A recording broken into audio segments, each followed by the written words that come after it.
Harvard ভোটে একটা Harvard university পৃথিবীর number one rank university, right? এবং বহু বছর ধরে তারা নাম্বার ওয়ান র্যাঙ্ক আছে। তারা এমন একটা সিদ্ধান্ত নিয়েছে যেটা আমার ধারণা পৃথিবীর প্রত্যেকটা স্কুল, কলেজ, ইউনিভার্সিটি নেওয়া উচিত। হার্ভার্ড বলছে তারা 20%-এর বেশি ছেলেকে একটা ক্লাসে গ্রেড এর বেশি দেবে না, যেটা হচ্ছিল গোটা বিশ্ব জুড়ে। মানে পশ্চিমবঙ্গে তো হয়েছে, যেমন পশ্চিমবঙ্গে এখন ধরুন আমাদের সময় মাধ্যমিকে 90% পাস পাওয়া মানে বিরাট বড় ব্যাপার ছিল। মানে আমাদের সময় কেউ মাধ্যমিকে 90% বা হায়ার সেকেন্ডারিতে 90% পাচ্ছে মানে ধরে নেওয়া হতো সে প্রফেসর হবে, বড় ইঞ্জিনিয়ার হবে, ডাক্তার হবে, রাইট? মানে তাকে প্রাইমারি স্কুলের চাকরির জন্য ফাইট করতে হবে বা মানে একটা সরকারি চাকরির জন্য ফাইট করতে হবে, এটাও ভাবা যেত না। You are suppose to be doing very very well, সে বিদেশে যাবে, এরকম একটা বড় ব্যাপার ছিল। এখন যেটা হয়ে গেছে কি, পশ্চিমবঙ্গে ধরুন 90% প্লাস যারা পাচ্ছে তাদের প্রাইমারি স্কুলের চাকরি পাবে কিনা সন্দেহ, সেটাও পায় না। তো গ্রেড ডাইলিউশনের যেটা হয়েছে সেটা হচ্ছে এই যে গোটা বিশ্বজুড়েই এটা হয়েছে যে সবাইকে এক্স দিয়ে দাও।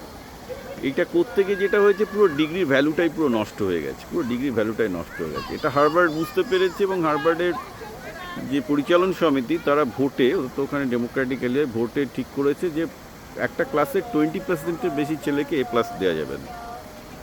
ওকে, এবং এটা অত্যন্ত ভালো সিদ্ধান্ত, কারণ এই মানে ব্যাপারটা যা হয়েছিল যে ধরুন পশ্চিমবঙ্গই বলুন, আমেরিকায় বলুন, এই গ্রেডিং ছাত্রছাত্রীদের ইভ্যালুয়েশন প্রসেসটা, পরীক্ষার প্রসেসটা একটা জোক, একটা ঠাট্টায় পরিণত হয়েছিল। আমি তো আমার ছেলের মেয়েদের ক্ষেত্রেও দেখছিলাম, পুরো কোনো মানে হয় না যেসব গ্রেড ফেড দেওয়া হচ্ছে।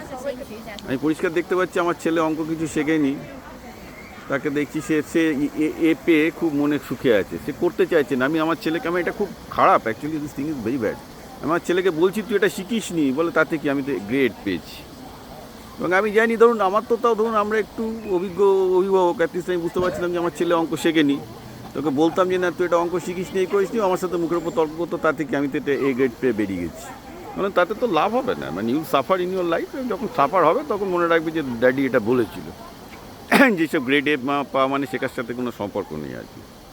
তো আমি বেসিক্যালি আমার নিজের ছেলের দিয়ে সাফার করেছি। মানে আজকে যদি এরম হতো, যদি স্ট্রিক্ট গ্রেডিং সিস্টেম হতো, যদি অঙ্কে যদি ফেল করতো, তাহলে অন্তত আমার কাছে এসে বলতো যে না ড্যাডি আমি শিখিনি, আমি শিখতে চাই।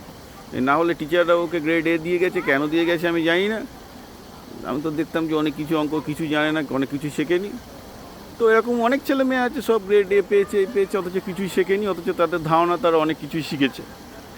ইটস অ্যাকচুয়ালি মানে created a very dangerous world, very dangerous world. যে লোকজন মানে ছেলেরাও ভাবছে যে মাধ্যমিক উচ্চ মাধ্যমিকে 90% পেয়ে বসে আছে, ভাবছে যে অনেক কিছু শিখেছে, কিচ্ছু শেখেনি। আমি তো যে করে বললাম যে 2 বছর তো আমি পড়ালাম বাচ্চাদেরকে অনলাইনে, তো দেখতাম খুব করুণ অবস্থা শিক্ষা, অথচ এরা সব ক্লাসের টপার। তো দিস ইজ ডেঞ্জারাস। এই যেভাবে গ্রেড ডিফ্লেশন বা ইনফ্লেশন হয়েছে, তাতে সব দিক থেকে ক্ষতি। অধিকাংশ ক্ষেত্রে অভিভাবকরাও বুঝতে পারেনি যে বেসিক্যালি তাদের ছেলেমেয়েরা অ্যাকচুয়ালি কী করছে। অভিভাবকরা তারপর ভাবতো আমার ছেলে তো এই ডিগ্রি পেয়ে গেছে, এই পেয়ে গেছে, অথচ চাকরি পাচ্ছেন, আমার ছেলে কত ভালো ছেলে, অ্যাকাডেমিক্যালি এইসব করে বেরিয়েছে। That's actually not the true. তো জায়গায় এখন লোকজন একটা ব্যাকলাশ হচ্ছে, অন্তত পৃথিবীর নাম্বার ওয়ান ইউনিভার্সিটি থেকে ব্যাকলাশটা শুরু হয়েছে, মানে বাকিরাও এখন এই জিনিসটা নিয়ে শুরু করবে। I think this is going to be good movement.